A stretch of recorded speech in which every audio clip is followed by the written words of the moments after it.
Patuloy na pinalakas ng pamahalaan ang pagkakaroon ng mas accessible na mga daan sa bawat bayan sa bansa tungo sa pagpapalakas ng turismo.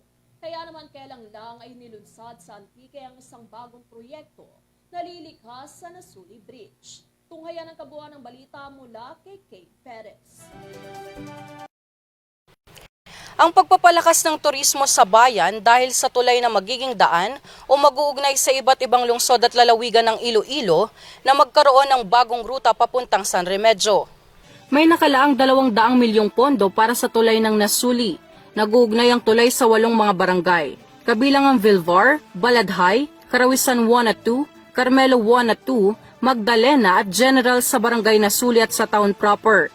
Bahagi rin ng tulay ang Panay East-West Lateral Road Project ng DPWH na magdudugtong sa San Remedyo, Valderrama hanggang Lambunaw at Iloilo, ani Mayor Margarito Mission Jr.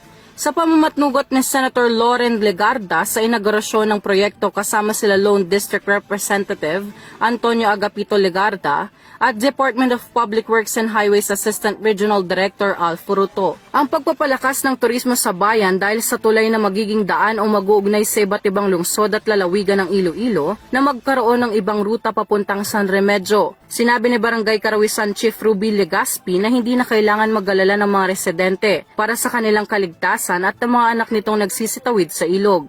Lalo na pag tag-ulan para lang makapunta sa kanilang paaralan sa town proper at sa mga residenteng tumatawid papuntang merkado.